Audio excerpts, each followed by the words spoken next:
Oi, oi, gente! Sejam muito bem-vindos ao meu canal. Eu sou a Liandra e eu conto relatos todos os dias aqui pra vocês, de segunda a sexta-feira. Bom, se por um acaso você caiu de paraquedas aqui, eu também conto relatos mais curtos no meu TikTok, no meu Instagram, e essas redes sociais estão aqui embaixo na descrição do vídeo. Se por um acaso você tiver aí algum relato para me enviar, os relatos devem ser enviados pro e-mail, né, que já fica aqui embaixo na descrição, assim como o link lá pro Spotify. E bom, gente, como vocês sabem, eu não gosto de enrolar na introdução, então já já vamos para o relato. Mas antes, não se esqueça de se inscrever no canal, caso você ainda não seja um inscrito, de curtir esse vídeo agora no início, porque ajuda muito a divulgar o vídeo aqui na plataforma, e hypar o vídeo, né, se tiver aparecendo aí essa opção para você. E bom, gente, agora sim, recadinhos dados, né, vamos ao que interessa, que são os relatos. E bom, o primeiro relato, gente, na verdade, eles são dois relatos que foi enviado pela mesma pessoa, então eu vou ler a apresentação dela e depois eu vou falar o título, tá? Porque foi assim que ela colocou. Então vamos lá. Oi, Leandra, tudo bem? E eu achei interessante que ela tem o mesmo nome da minha irmã. Me chamo Lícia e é muito difícil achar alguém com o mesmo nome que ela. Pode falar o meu nome sem problemas. Eu conheci o seu canal no TikTok, tenho 18 anos e não sei se eu posso falar o nome do lugar que ela mora, enfim, moro em tal lugar. Bom, já os nomes das pessoas do relato eu vou trocar. Bom, esses dois relatos aconteceram com o meu querido e amado tio. E primeiro eu vou falar um pouco de como ele foi morar sozinho, meio que isolado, em um sítio que os meus avós deram a ele. Bom, os meus avós são os queridos, mas nem tanto com os seus filhos. Meu avô é médico geral e se formou na Universidade de São Paulo, a USP, e lá conheceu minha vozinha, que é psiquiatra. Bom, eles casaram e tiveram 3 filhos. Meu pai, Rogério, lembrando que os nomes são fictícios, tá? Minha tia Laura e meu tio Marcos. Os meus avós eram e são bem estúpidos com meu pai e tios. Ai, gente, sei lá, eu nunca entendo por que eles são assim. Mas minha mãe fala que é porque nenhum deles quis seguir a carreira de medicina. E sim, nenhum dos filhos gosta. Meu pai é engenheiro e meu tio fez direito, mas não exerce. E por isso ele resolveu se afastar e, enfim, né, se afastar de tudo, porque ele era ali o caçula e meu avô apostava muito nele. Bom, minha tia também não atua na área da saúde e acabou que com muitas brigas e cobranças vindas ali dos meus avós, esse meu tio acabou se afastando. Ele é jovem, tem 36 anos, eu acho ele um gatão.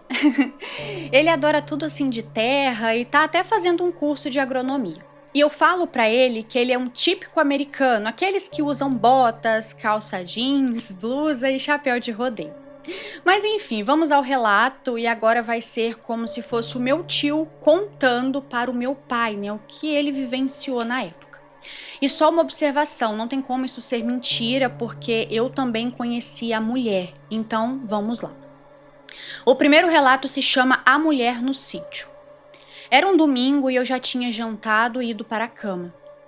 Li algumas notícias e vi alguns vídeos ali no celular, aí o sono bateu e eu fui dormir. Nisso eu acordei com umas batidas fortes ali na porta da frente. Estava chovendo muito forte nessa noite e eu levantei e peguei minha arma, coloquei ali nas costas e fui até a sala. Liguei as luzes e fui até a janela. Quando eu olhei ali pela janela, eu vi uma mulher. Ela estava toda molhada, com a roupa suja e estava tremendo muito. Ela estava abaixada ali bem próximo à porta. Nisso eu abri a porta, ela levantou e pediu desculpas por bater tão tarde. E disse que estava perdida e perguntou se poderia passar a noite ali na varanda, até que a chuva passasse. Eu perguntei se ela estava sozinha. Ela acenou que sim com a cabeça, então eu pedi para ela entrar. Dei umas roupas da mamãe para ela vestir, roupa que a mamãe deixou ali a última vez que veio aqui no sítio. Ela se trocou e eu fiz um chá e falei que ela poderia ficar ali pela sala. Bom, a noite passou, amanheceu e ainda chovia muito. Mas ela quis ir embora, porém eu falei que ela poderia ficar e lavar as suas roupas se ela quisesse. Ela me perguntou se eu morava sozinho e eu falei que sim. Ela então falou que não queria incomodar e eu falei que tudo bem, que ela não estava incomodando, ela poderia ficar na casa. E bom, ela resolveu ficar e ali passamos o dia praticamente todo conversando. Perguntei seu nome e ela falou que se chamava Mariane. E esse é o nome verdadeiro dela, e você pode falar, então, Mariane. E que tinha ali seus 29 anos. Me falou que estava fugindo de um homem que estava mantendo ela em cativeiro. Eu fiquei preocupado e falei que a gente poderia ir, até a polícia. E ela falou que não, pois ele não era qualquer pessoa. Bom, quase no final do dia a chuva passou um pouco, isso já era de tarde, e eu falei que poderia dar um dinheiro e, sei lá, se ela quisesse eu até poderia levar ela até algum lugar, ou sei lá, até a rodoviária. Mas aí ela meio que ficou parada, olhando para o nada, e perguntou em que ano estava. E aí eu falei que era o ano de 2023. Ela me olhou pensativa e, sei lá, ficou calada. Depois de alguns minutos, ali em um silêncio profundo, eu me levantei da cadeira e falei: bom, se você precisar de mais tempo, pode ficar aqui à vontade. E assim foi. Ela ficou mais 2 dias ali. E em uma noite nós dormimos juntos. Foi muito bom e já se passaram 2 meses e ela ali. Mas ela não tirava fotos nem nada, dizia que era melhor, não tirar, enfim. Também não gostava de sair, não gostava de ir assim ao mercado. Eu achava ok, eu relevava essas atitudes dela. Logo porque eu não sabia, enfim, de certo, o porquê do cara estar atrás dela também, Mas aí um dia tiramos uma selfie e eu guardei no celular. E aí foi quando eu avisei a ela que vocês iriam até o sítio naquele final de semana. Lembrando que ela tá contando como se fosse o tio contando pro pai dela, tá, gente? Então eu falei que vocês iriam até o sítio naquele final de semana. E ela ficou um pouco contrariada, mas aceitou. Um dia acordei, isso aí já era à noite, e eu vi que ela não estava na cama e resolvi ir ao banheiro. Quando eu passei em frente à porta do quarto, eu vi que a luz da rua estava acesa. Fui até lá e pela janela eu vi ela, lá no meio da rua, uma rua que fica em frente à casa. Ela estava nua, de joelhos e braços abertos, olhando para a lua. Aquilo foi muito bizarro. Eu fui até lá e perguntei o que ela estava fazendo.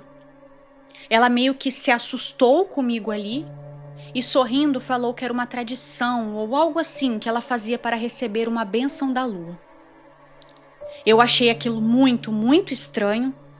Ela então pegou minha mão e queria fazer amor comigo ali mesmo, mas eu falei que não. Eu entrei e pedi para ela entrar para dentro da casa também. Aí vocês vieram, conheceram ela e foi muito legal, aquele final de semana. Mas aquilo ainda me deixava um pouco estranho, um pouco desconfortável. Os dias foram se passando, ela percebeu que eu ainda estava estranho e tentou encenar uma briga, mas eu não estava afim de brigar e acabei saindo. Quando eu voltei para casa, ela já estava dormindo. Passou mais uns dias e eu percebi ela estranha, estava mais pálida, mais triste do que o normal.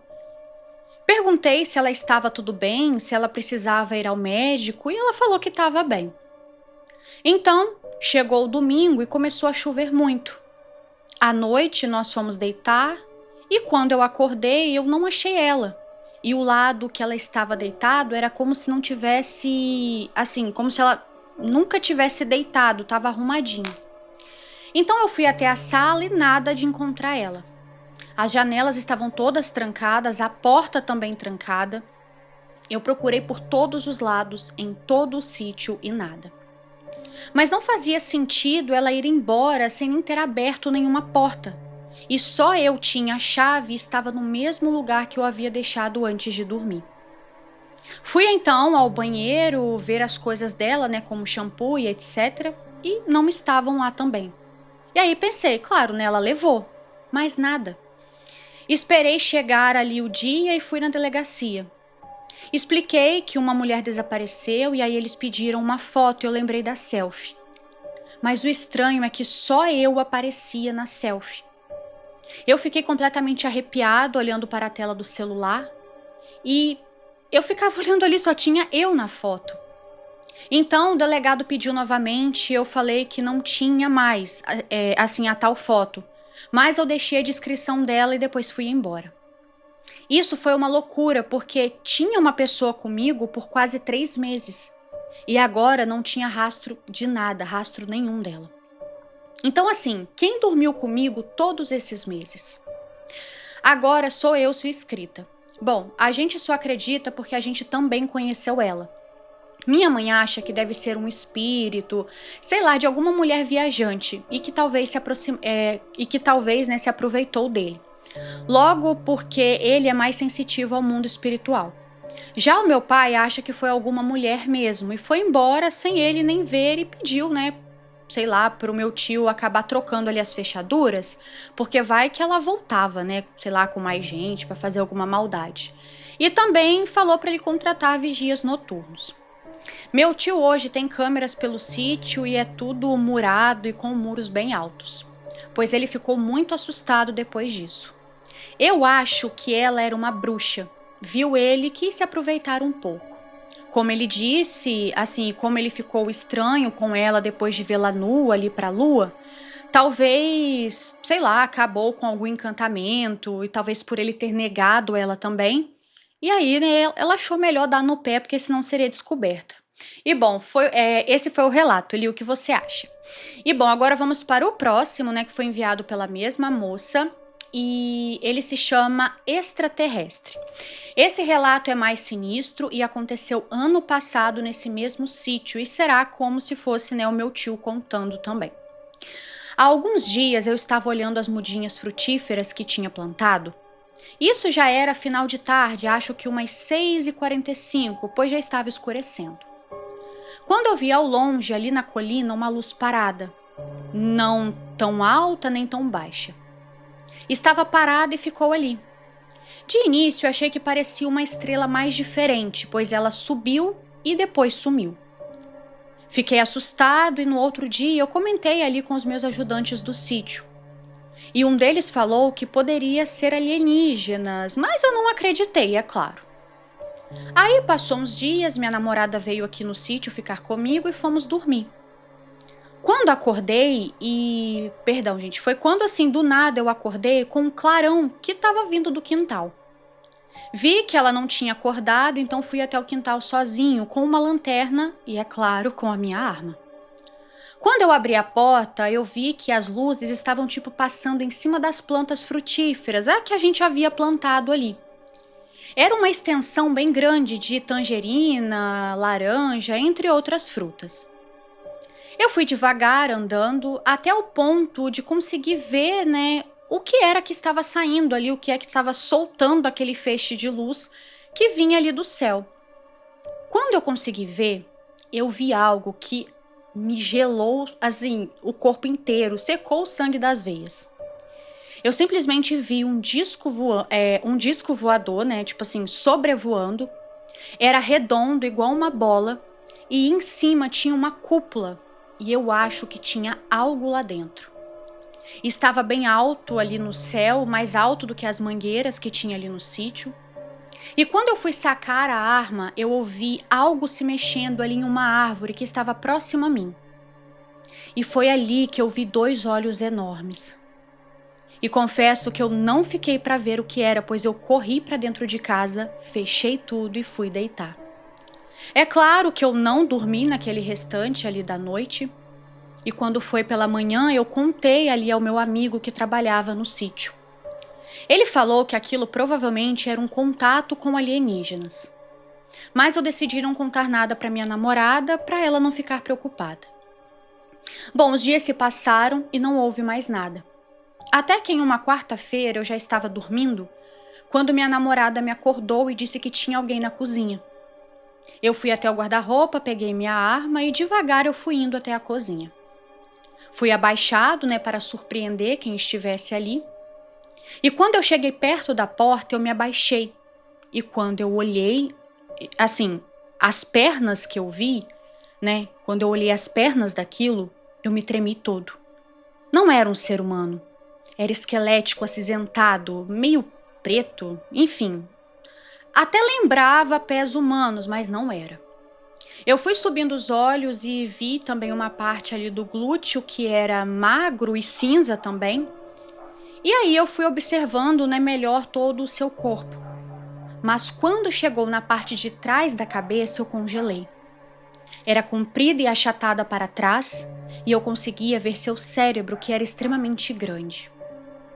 Eu já não estava mais abaixado, eu estava sentado ali ao chão, suando e completamente nervoso. Aquilo mexia em tudo na cozinha, abria as gavetas, mexia nas panelas, parecia que estava procurando algo, e andava de um lado para o outro. Então, em silêncio, eu me levantei e voltei para o quarto. Minha namorada falou ali o que aconteceu e eu fiz sinal de silêncio, né? Acredito que ela deve ter perguntado, tipo, o que tava lá embaixo, o que era e tal.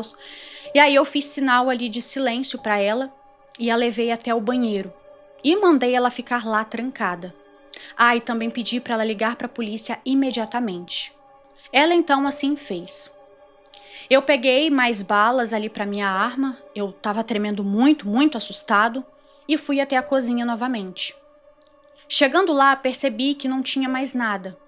Então, fiquei mais assustado ainda, né? Porque onde aquilo estaria agora? Foi quando eu ouvi barulhos vindo de um dos cômodos que tinha ali, que eu usava meio que como um escritório. Aí tinha, tipo assim, um canto para escritório, uma sala de agrotóxicos, assim, enfim. E aí eu fui devagar até lá e abri a porta. E eu vi aquilo mexendo nos agrotóxicos, né, que estavam ali armazenados. E aí eu não pensei duas vezes e atirei. Aquela coisa deu um grito horripilante. E aí eu também ouvi um grito de susto que veio da minha namorada, mas gritei de volta dizendo que estava tudo bem. O bicho então saiu pela janela se rastejando ali, enfim, depois que ele saiu da janela foi pelas paredes. E eu corri pra fora e foi aí que eu vi, né, que da janela ele pegou ali a parede, subiu, enfim, indo em direção pro telhado. E aí eu percebi que ele estava meio atordoado e eu fui atrás rodeando a casa. Só que aí eu simplesmente não encontrei mais o bicho. Eu até escutei alguns barulhos nas árvores, mas eu não achei nada e também não fazia muito sentido do telhado para a árvore, mas enfim. Eu só sei que eu fui até o cômodo para ver se havia sangue ou algo do tipo e não havia nada. O agrotóxico estava todo remexido e depois a polícia chegou e eu tive que falar que era um bandido, né? Não contei o que era na verdade. Eles procuraram por toda a propriedade, mas não acharam nada. Eu contei a verdade para minha namorada e ela acreditou. E disse que quando ouviu o tiro, ela viu uma luz forte que veio ali por debaixo da porta do banheiro. E bom, depois desse dia, né, dessa madrugada, não aconteceu mais nada.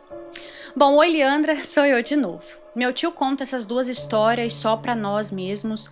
Ele não gosta, né, de contar pra outras pessoas porque ele detesta ser taxado de mentiroso. E sim, hoje ele tem uma namorada que é muito querida e fofa. E quando ele contou essa do alienígena, eu não dormi por umas 2 semanas de tanto medo. Hoje achamos que eles estavam atrás dos agrotóxicos porque lá no sítio não tem nada demais. E aí o meu tio até parou de usar também esses agrotóxicos. Bom, esses são os relatos, um beijão pra você e pra todos. Ó, um beijo, tá? Muito obrigada pelos 2 relatos, assim, muito obrigada ao seu tio, né? Que deixou você compartilhar aqui com a gente, né, as 2 histórias. E aí, gente, eu super acredito. A da mulher, que foi o primeiro relato, eu acredito muito que talvez possa ter sido, assim, algum tipo de bruxa. Porque, assim, gente, era um ser humano, porque não tem como um fantasma, ele ficar, tipo, 3 meses ali convivendo, todo mundo vendo, e aquela coisa de, tipo, assim, né, eles tiveram relação sexual, dormiram juntos, vocês, tudo da família, viram ela, então não tem como um fantasma fazer isso. Eu acho, gente, que nem assim, um ser que nunca desceu como um ser humano consegue fazer um trem desse durante tanto tempo. Então, assim, era de fato uma pessoa. E eu vou nessa mesma teoria que você da questão da bruxa. Porque, ai, gente, alguma coisa tinha. E sabe uma coisa que eu fiquei pensando? Desculpa aí a todos os homens, né, que assistem o canal. Mas, gente, homem é um bicho muito besta, né? Porque, cara, da onde que se é normal um sítio afastado. Uma mulher aparece assim, sem mais nem menos, gente, ainda mais uma mulher. Porque assim, homem ainda tem, assim, mais coisa de andar, né? Muito, andar na floresta à noite, nos lugares assim, porque não tem tanto medo. Agora, mulher, gente, mulher, jamais. Tipo, ia pra um lugar assim, sem mais nem menos, entendeu? Porque a gente que é mulher, a gente sabe o quão perigoso é. Então, sabe, homem geralmente não tem que se preocupar tanto, então pra eles não tem tanto perigo, né? Enfim, agora pra mulher tem, a gente antes de sair pra algum lugar, a gente sempre fica pensando, né? Será que eu posso passar por esse lugar sozinha? Será que é perigoso e tal? E aí, do nada. E assim, isso não era nem antigamente, 2023, né? Assim, do nada. A pessoa simplesmente me brota num sítio super afastado, lá na casa do caralho. E o seu tio achou que, nossa, ela apareceu aqui na minha porta. Não tem nada de errado nisso, gente. Só homem mesmo, pelo amor de Deus. Ai, Deus do céu, eu jamais teria deixado uma pessoa dessa entrar dentro de casa. Mesmo, enfim, tipo assim, parecendo que tá com algum problema e tal. Eu chamaria a polícia e falaria, minha filha, resolve aí com a polícia, um abrigo, uma coisa do tipo. Agora a gente jamais colocar dentro de casa. E fora que, assim, a do ET também eu super acredito, eu adoro histórias, né, com ET, com extraterrestre. E às vezes eles estavam atrás de alguma coisa que, assim, vocês não fazem ideia, né, pra vocês pode não ser nada, mas pra eles faz sentido estarem ali procurando o que eles estavam procurando, né? Mas eu não acredito que eram os agrotóxicos, não. Devia ser outra coisa que às vezes tem na propriedade, que às vezes nem seu tio sabe, mas eles sabem. Mas enfim, vamos para o próximo, que se chama... Deixa eu só ver que eu acho que esse aqui também, gente, são 2 relatos. É isso mesmo. Então, o primeiro relato se chama Sangue. Oi, Lilica, este é apenas uma entre muitas lembranças sombrias da infância conturbada do meu pai. Ele era o caçula de 9 irmãos e todos moravam em um sítio isolado, em uma condição bastante precária. Apenas minha avó os criava, uma mulher forte, mas sobrecarregada. Por isso, a fome era uma velha conhecida da família e o conforto era um luxo. Dormiam em colchões no chão, dividindo cobertas finas. Poucos tinham camas, roupas e móveis vinham de doações ou eram comprados com muito esforço. Até que certo dia minha avó chegou em casa com uma cama que tinha sido doada. Apenas a estrutura ali de madeira já montada. Era um presente para o meu pai. Ele ficou eufórico, pois finalmente teria sua própria cama e mal podia esperar ali, né, pela primeira noite de sono.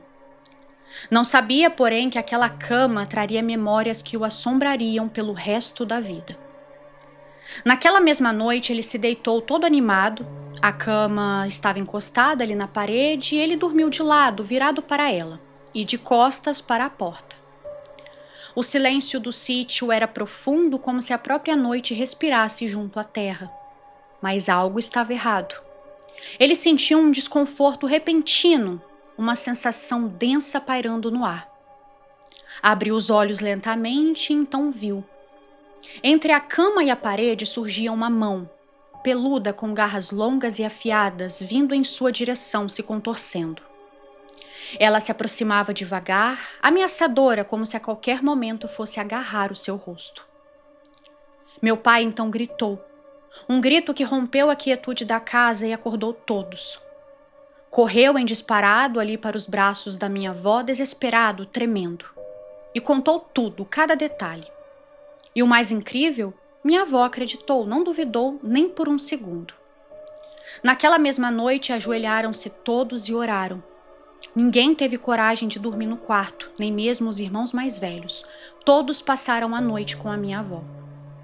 Na manhã seguinte, sem hesitar, ela levou meu pai até a cidade. Procuraram um padre, e embora nossa família seja toda evangélica, sem padres, apenas irmãos mais sábios da igreja, minha avó sentia que precisava da ajuda daquele homem em específico. Ao ouvir o relato, o padre concordou em ir até o sítio, pois queria ver a cama com os próprios olhos. De volta à casa, desmontaram o móvel peça por peça, e então ali na parte de baixo, onde o colchão encostava, havia sangue. manchas secas impregnadas na madeira. Como a cama veio montada, ninguém tinha percebido isso antes. O padre fez uma oração forte e pediu que queimasse tudo, cada pedaço, que não deveria sobrar nenhuma lasca. Depois orou pela casa, pelos moradores e pelas memórias. A cama virou cinzas e meu pai passou a dormir no chão, com o colchão direto no piso. Mas pela primeira vez em dias, dormiu em segurança. Minha avó nunca mais tocou no assunto, nunca contou de onde veio a cama e nem se procurou, por quem a doou. Até hoje eu peço ao meu pai para repetir essa história, mesmo sabendo cada palavra e cada expressão. E eu ainda vejo em seus olhos o medo e a agonia. O medo do que viu e a agonia de imaginar que se tivesse demorado mais um segundo para acordar, talvez aquela mão poderia tê-lo tocado. Próximo relato, a besta. Este, sem dúvidas, é o relato que mais me causa calafrios. E sabendo que você gosta do tema lobisomem, tanto quanto eu, Lilica, eu não podia deixar de compartilhar. Na juventude, meu pai vivia revoltado. A pobreza extrema, a doença da minha avó e o abandono do pai, esse que eu me recuso a chamar de avô, o haviam transformado em alguém descrente, com raiva do mundo. Xingava alto, usava palavrões pesados, daqueles que até o vento hesita em carregar. Talvez fosse uma forma de desafiar o destino, ou apenas um grito interno por tudo que estava errado. Naquela época, ele saía de casa e voltava quando bem entendia. O sítio onde moravam era isolado, distante da cidade. E à noite mergulhava ali em uma escuridão quase que absoluta. Mas naquela noite específica, a lua estava cheia e clara como nunca, iluminando as trilhas de terra por onde ele voltava em sua velha bicicleta. Chegando perto de casa, xingava em voz alta, chutando o ar, cuspindo palavras como se quisesse que o próprio universo ouvisse. E foi quando sentiu algo, uma presença. Algo o observava. Parou e olhou em volta. À frente, a poucos metros, surgiu uma criatura. Parecia um cão gigante, mas não era. Tinha o pelo escuro e espesso, as patas cravadas no chão como garras, os dentes enormes expostos numa ameaça silenciosa, e aquilo rosnava com tanta raiva que o ar ao redor parecia vibrar. Você acha que o meu pai correu? Não. Ele olhou para a criatura cheio de ódio e gritou de volta, xingou e cuspiu sua fúria no rosto da besta. Foi então que ela avançou. Numa mistura de desespero e coragem, meu pai jogou a bicicleta contra a besta e correu para casa. Trancou a porta às pressas e se encostou nela, empurrando com o corpo, sabe? Enquanto do outro lado da porta a criatura urrava, arranhava, batia com a cabeça como se tentasse arrombar a entrada. A madeira tremia. A cada insulto do meu pai, a fera se enfurecia ainda mais. Mas de repente ele parou. Ali, suado, ofegante, com o coração martelando no peito, ele começou a orar. Decidiu pedir perdão a Deus e implorou por proteção. As palavras saíam atropeladas, desesperadas, mas ele pediu a Deus. E então, silêncio. A besta parou e ele ouviu os passos pesados se afastando cada vez mais da casa, correndo para o mato. O uivo ecoou uma última vez e sumiu na noite. Quando finalmente criou coragem para se afastar da porta, ele orou de novo, chorou e agradeceu. Na manhã seguinte, contou tudo para minha avó e ela não se assustou. Apenas disse com uma calma assustadora: agora, vê se aprende a nunca mais amaldiçoar a sua própria vida. Palavras têm poder e o mal ele ouve. Desde então, meu pai nunca mais falou um palavrão. Não importa o quanto se irrite, ele simplesmente não fala. Bom, é isso, Lilica. Espero de coração que você tenha gostado e perdão por algum erro ortográfico. Um grande beijo, tá? Muito obrigada. Eu amei os dois relatos, tá? E, gente, que história, né? As duas histórias são muito interessantes. E... assim, a questão da cama, né, gente? Mas, assim, não tem nem como... assim, né? Hoje em dia a gente fala, ai, meu Deus, Como é perigoso, assim, pegar qualquer objeto, levar pra dentro de casa e tal. Só que a gente, tipo, numa época dessa, numa situação dessa, não tem nem o que dizer, né? Eu imagino que na hora que foi oferecido a estrutura da cama, tadinha, ela deve ter, tipo assim, pulado de alegria, sabe? Tipo, ai meu Deus, eu preciso levar isso pra casa logo, sabe? Porque né, ela sabia que tinha uma grande parte dos filhos que dormiam no chão, então assim, acaba que você nem pensa muito, né? Nem pensa de quem era a cama, o que aconteceu e tal, então assim, dá nem pra julgar, né, gente? É óbvio, não tem nem como. Mas que triste, né? Que assim, veio alguma coisa e teve que jogar a cama fora. Eu fiquei triste por ele ter voltado a dormir no chão. Ai, mas enfim, né? Ó, um beijo, tá? Muito obrigada. E fala pro teu pai que eu fiquei triste porque ele voltou a dormir no chão, coitado. Ai, ó, essas coisas assim com criança, por mais que eu sei que a pessoa não é criança mais, amolece meu coração. Eu não gosto de ver criança passando necessidade, passando, enfim, falta das coisas. Ai, Deus, ó. Mas enfim, vamos lá. Vamos pro próximo, que se chama Relato de Interior. Oi, Lili, espero que esteja bem. Meu nome está no e-mail, né? Mas eu peço que você não revele. E o que eu vou relatar aqui aconteceu no sítio onde a minha tia morava. Mas antes eu preciso contextualizar para que tudo faça sentido. Eu moro no interior de Rondônia, mas eu não direi o nome da cidade, pois é muito pequena e minha família é bastante conhecida. O sítio em questão ficava em um lugar extremamente isolado. Era assim, interior do interior mesmo. E é isso, tipo assim, no interior do interior mesmo, como costumamos dizer. Era cerca de uns 100 quilômetros de estrada de chão até a cidade mais próxima. E na época desse ocorrido, comunicação, energia elétrica e internet eram quase inexistentes. Então isso já ajuda a imaginar o clima pesado e solitário daquele lugar. Desde já vale ressaltar que eu acredito que muitos dos acontecimentos no sítio estavam ligados ao marido da minha tia naquela época. Ele era e ainda é um homem difícil, maldoso, briguento e infiel. Da boca dele saíam muitas coisas ruins. Ele xingava e amaldiçoava não só a família, mas também o sítio e os animais que viviam ali. Além disso, mantinha um relacionamento com uma amante que mexia com magia. E segundo as próprias palavras dele, tanto fazia Deus quanto o diabo, sabe? Tipo, pra ele tanto faz, qualquer um dos dois. Eu acho que foi isso que, né, ela quis dizer. Enfim, peraí, ela que mexia com magia. Acho que era isso mesmo, tanto faz Deus quanto o diabo, enfim.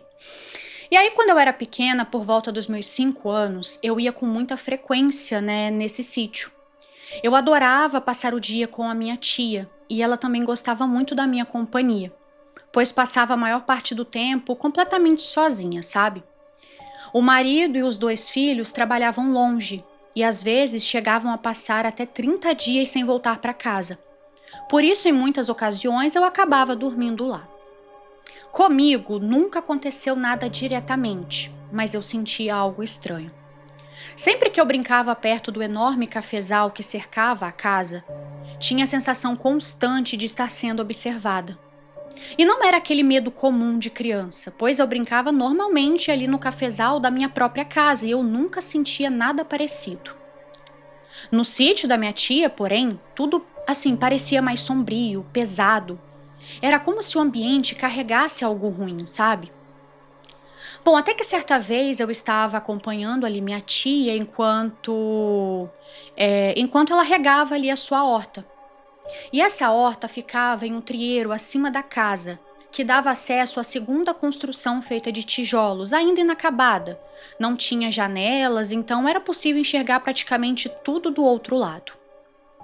Eu estava brincando fora da horta, a cerca de uns 50 metros dessa casinha de tijolos. Foi quando eu ouvi 2 assovios muito altos. E esses assovios eram exatamente do mesmo jeito que os meus primos costumavam assoviar para tocar o gado. E é aí que vem a parte estranha, Lili. Naquele dia, meus primos e meu tio estavam trabalhando longe de casa, como eu já mencionei. Não havia vizinhos por perto, o mais próximo ficava a cerca de 2 quilômetros dali. Mas, por eu ser criança, eu não dei muita atenção. apenas perguntei à minha tia o que tinha sido aquele assovio, né, já que estávamos sozinhas, e ela respondeu com muita naturalidade. Ah, isso é normal, filha. A gente sempre escuta, é só ignorar. E bom, graças a Deus comigo só aconteceu isso mesmo. Porém, com outros integrantes, né, ali da família e também com algumas visitas, as coisas aconteciam com certa frequência. E aí eu vou citar abaixo algumas situações das quais eu me lembro. Certo dia, minha tia ligou o gerador de energia para assistir um pouco de TV e se deitou no chão da sala. Ela estava ali bem tranquila quando, pelo canto do olho, viu uma cobra vindo em sua direção.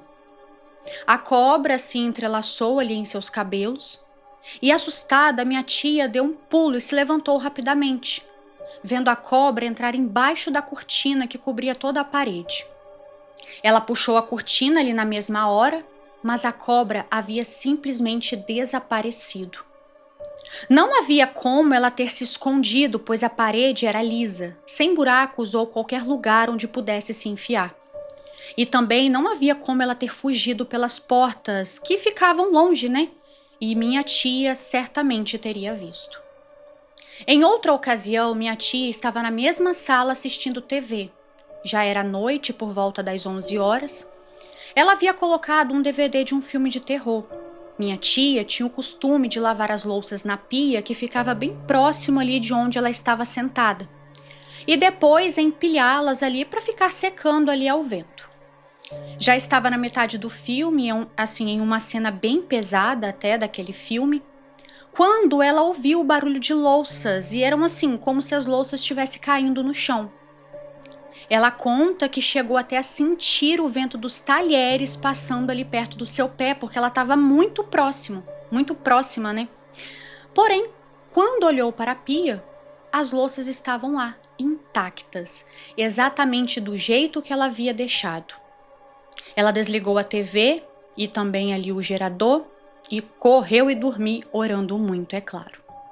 E bom, eu não me lembro completamente das outras situações, então não consigo relatá-las aqui, pois ficariam sem sentido, sabe? Mas eu lembro da ex-esposa de um dos meus primos comentar que por muitas noites, quando estava começando a pegar no sono, alguma coisa puxava a coberta dela. Ela também dizia ouvir algo rodeando a casa enquanto parecia, sabe, estar arrastando alguma coisa na parede. Segundo ela, dava a impressão de serem as garras de alguma coisa. O mais curioso é que os outros parentes já relataram ouvir a mesma criatura rondando a casa quando dormiram lá.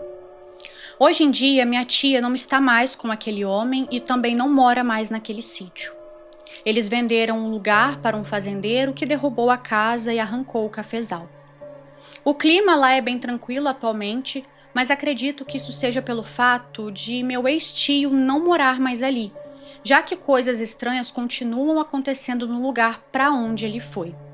Eu acredito que enquanto ele viver fazendo ali o inferno que ele faz, o mal não vai deixar de acompanhá-lo. E uma observação, caso esse relato esteja te parecendo familiar, eu havia enviado ele para você anteriormente, mas eu não escrevi muito bem e você comentou em uma coletânea sobre sítios que havia descartado um relato e tal. E aí, pelas características que você deu, era esse. Então, eu resolvi escrever novamente, mas com mais calma dessa vez. E bom, esse foi o relato. Eu espero que tenha gostado, apesar de não ser tão assustador assim. Um beijo e fique com Deus. Um beijo, tá? Muito obrigada. Mas aqui não era esse relato aqui, tá? Não era não. Porque eu teria me recordado. Eu sempre me recordo, assim, quando eu já li alguma coisa, eu já escutei.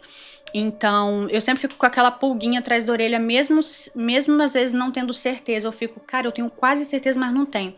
Eu não tive com esse daqui, então esse aqui, essas duas histórias eu nunca tinha lido, não.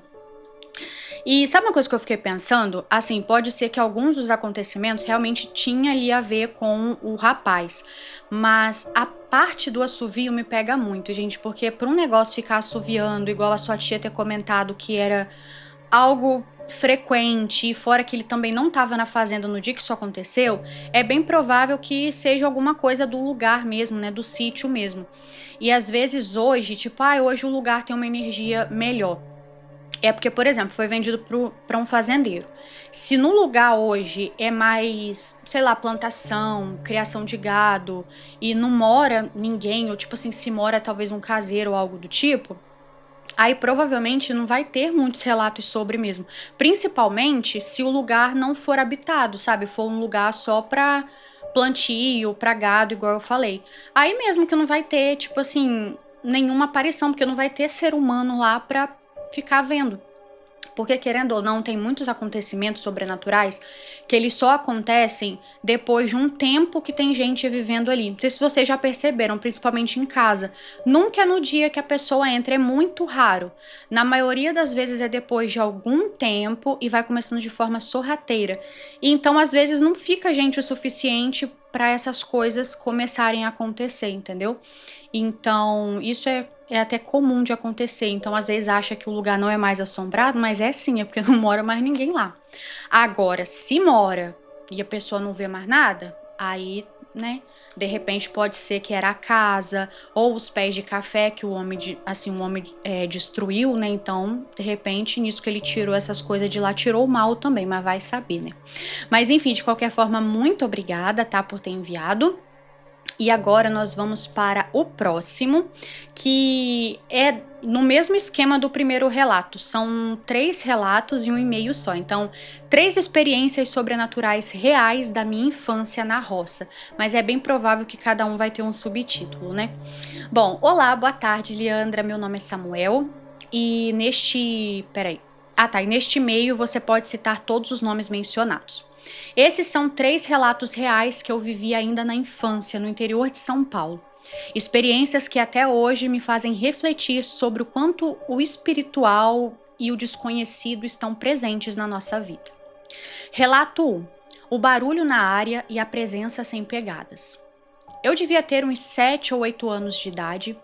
E naquela época eu morava com os meus pais e os meus 4 irmãos em um sítio enorme, isolado, cercado por pasto e com uma mata bem próxima do fundo ali, dos fundos dessa casa. Era coisa de uns 200 metros de distância. Bom, logo atrás ali do quintal havia um barranco e acima dele começava a tal mata fechada. Não havia como animais grandes, assim como cavalos ou vacas, subirem até ali. E sempre diziam que aquele lugar era amaldiçoado. Ninguém conseguia vender o sítio ou as casas dentro dele, e quem morava lá falava que sentia coisas estranhas. Naquele tempo, só eu e a minha irmã mais nova, Manuela, éramos crianças. Meus outros irmãos já eram mais velhos, pois eu tinha ali meu irmão com 18, Eliette com 21 e Sandra com 25. Meu pai trabalhava fora e só chegava à noite. Então, certa vez, ele passou mal e foi internado. Então, minha mãe teve que ficar com ele no hospital. Naquela noite, ficamos apenas nós, os filhos, em casa. Era uma casa antiga, grande, com 5 quartos e uma área coberta. Enquanto assistíamos TV na sala, ouvimos um barulho vindo da área. Parecia algo entrando, o som era pesado, como se tivesse patas grandes. Mas não era um cavalo e nem uma vaca. Era impossível, que um animal assim subisse o barranco dos fundos e entrasse ali. O barulho foi se aproximando, até chegar bem perto da porta.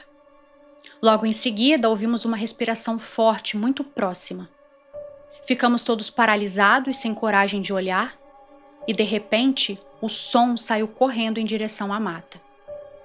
No outro dia, meu irmão, curioso, foi olhar o quintal. O chão era de terra vermelha e se fosse um animal grande, teria deixado marcas, mas não havia nada. Nem rastro, nem pegada, nem sinal de que algo tivesse passado por ali. Até hoje eu não sei ao certo o que era. Pode ser que exista uma explicação, mas também pode ter sido algo ali além do que os olhos conseguem compreender. Eu só sei que o medo daquela noite nunca saiu da minha lembrança. Relato 2. A casa da mulher do Zé da Bota. Eu devia ter por volta de uns 10, 11 anos. Nessa época eu já não morava mais no primeiro sítio. Estávamos em outra casa, mas também na roça. Mesmo assim, os caminhos de terra sempre levavam de um lugar ao outro, e a gente passava por perto do antigo sítio de vez em quando. Meu pai tinha um conhecido chamado Zé da Bota. Era assim que todos o chamavam, e eu nunca soube o nome verdadeiro dele. Ele morava com a esposa em um sítio completamente isolado, no meio do nada, sem vizinhos por perto, cercado de mata por todos os lados. A casa deles era antiga, feita de barro, e o acesso era tão difícil que nem energia elétrica chegava até lá. Um dia, o Zé da Bota precisou de ajuda e meu pai resolveu ir até lá. Minha mãe me aconselhou a não ir, disse que sentia algo estranho naquele lugar. Mas eu, teimoso, insisti e fui com meu pai e minha irmã. Quando chegamos, eu senti imediatamente um mal-estar. Uma energia ruim, pesada, que até hoje eu lembro perfeitamente. Não era um medo comum, era como se o ar estivesse diferente. Eu olhava para a mulher do Zé da Bota e, sem entender porquê, sentia que havia algo maligno nela ou naquela casa. Para mim, ela parecia uma bruxa. Não pela aparência, mas pela sensação.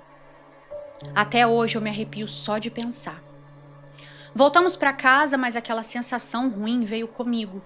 E curiosamente eu nunca mais soube dessa mulher. Depois daquele dia, ninguém da região falou mais sobre ela. Não sei se ela se mudou, se faleceu ou simplesmente desapareceu.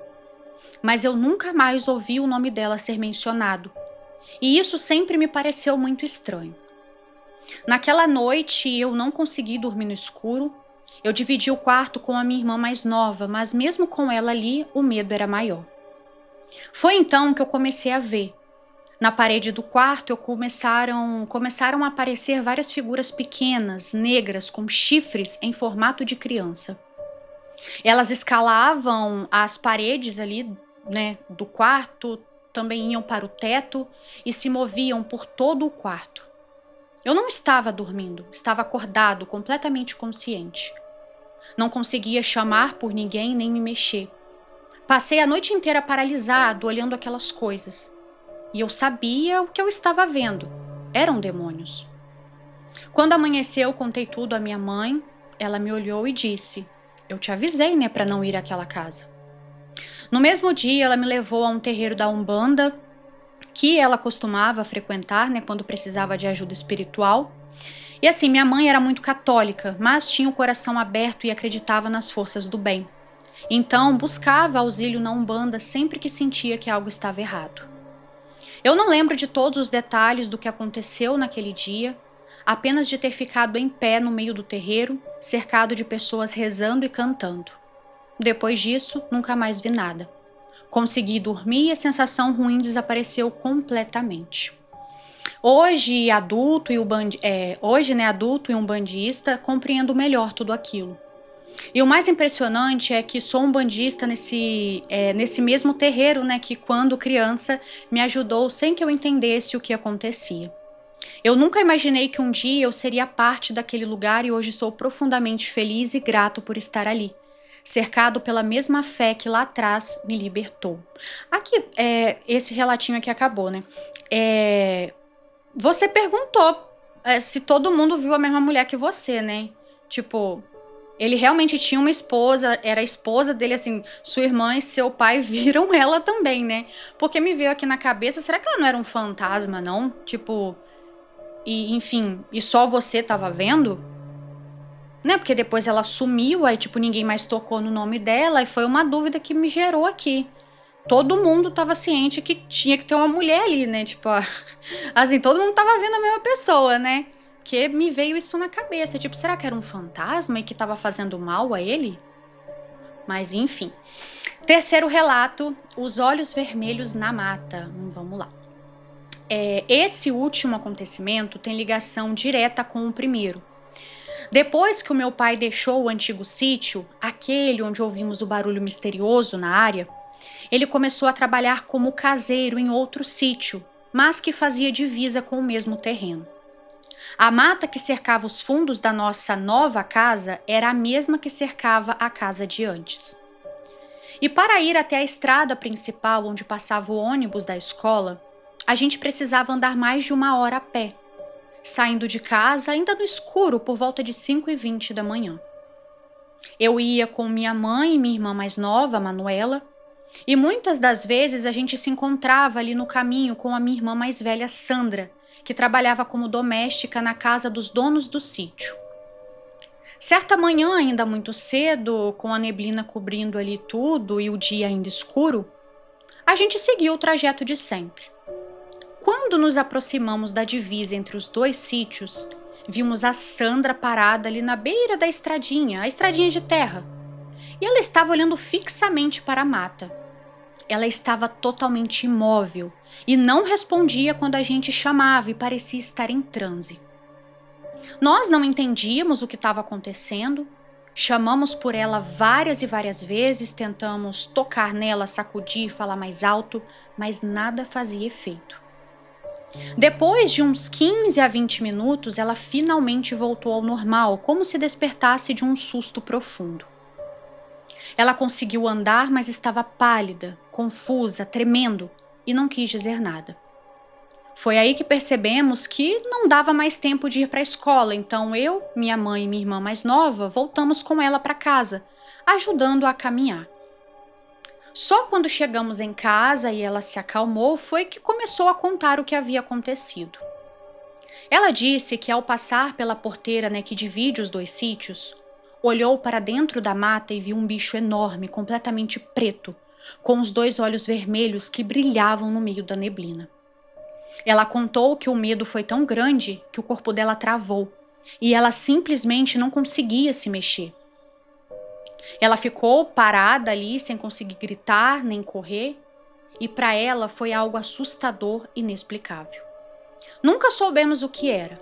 Naquele trecho da estrada não havia casas, luzes ou reflexos que pudessem justificar o que ela viu. E o mais estranho é que o local onde tudo aconteceu ficava exatamente na divisa com o sítio antigo, o mesmo do primeiro relato. Por isso, assim, até hoje eu acredito que talvez tenha sido a mesma presença que nos assustou anos antes, quando eu era criança. Talvez algo que permaneceu naquele lugar, sabe, rondando a mata. Ou talvez tenha sido outra coisa, diferente, mas igualmente sombria. O que eu sei é que aquela manhã ficou gravada na minha memória. Uma mistura de medo, mistério e reflexão sobre o que realmente existe entre o invisível e o visível. Esses foram os 3 acontecimentos reais que vivi e nunca esqueci. Alguns podem até ter explicação, mas outros talvez não. Mas todos me ensinaram que existem coisas que a razão tenta entender enquanto o coração apenas sente. Agradeço de coração por ler, Leandra, e por dar voz às histórias de quem viveu o inexplicável. Com carinho e respeito. Eu posso falar o nome? Pode, né? Peraí, deixa eu só ver aqui. Com carinho e respeito, Samuel. Um beijo, tá, Samuel? Muito obrigada. Por compartilhar aqui com a gente essas 3 histórias. Ai, gente, que loucura, né? E uma coisa que eu percebi, assim, é que todo lugar, tipo assim, foram 2 sítios diferentes e, na verdade, foram 3, ao que dá a entender, né? São 3, porque é o primeiro, isso aí, eu acho que são 3 sítios diferentes. E então, gente, mas, tipo assim, que azar, né, de tipo assim, os 3 sítios, mas é o que eu até falei num vídeo que eu já gravei hoje, que provavelmente quando esse aqui for ao ar, ele já vai ter ido ao ar também, é que eu acho, gente, que todo lugar que, assim, sítio, roça, fazenda, enfim, todo lugar de interior, assim, vai ter alguma coisa, sabe? Eu acho que é impossível existir algum sítio, alguma chácara, alguma fazenda que, gente, não tenha nada sobrenatural, nenhuma apariçãozinha. E eu acho que isso vai muito pelo passado, né, assim, do nosso país, a questão dos escravos. Foi um comentário que eu fiz também, né, nesse outro vídeo, que, querendo ou não, antigamente, assim, os patrões, eles eram muito, muito, muito ruins, e eu não tô nem falando mais da época da escravidão, né?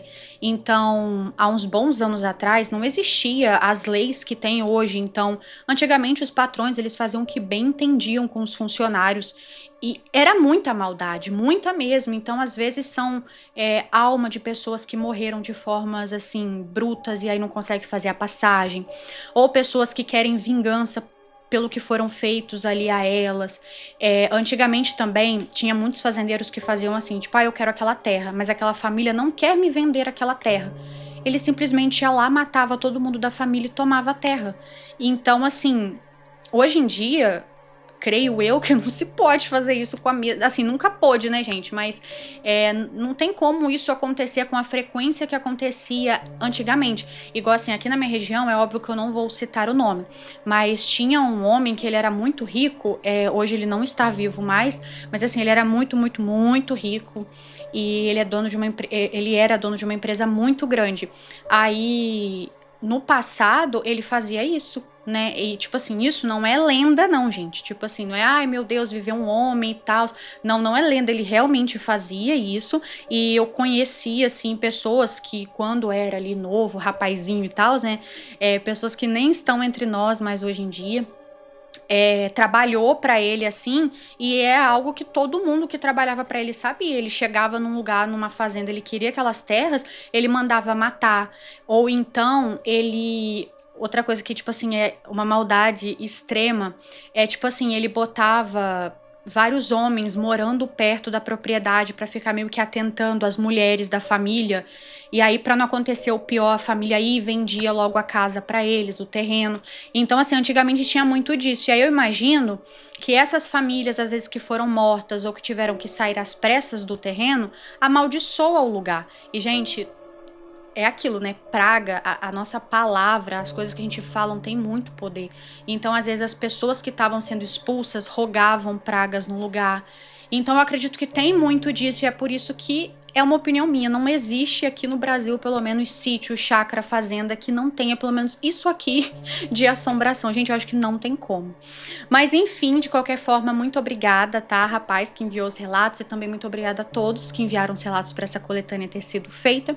Eu espero que todos vocês tenham gostado tanto quanto eu gostei de estar aqui contando as histórias. E é isso, gente, ó, um grande beijo a todos, tchau, tchau. E eu vejo vocês no próximo vídeo, nos próximos relatos. Tchau, tchau.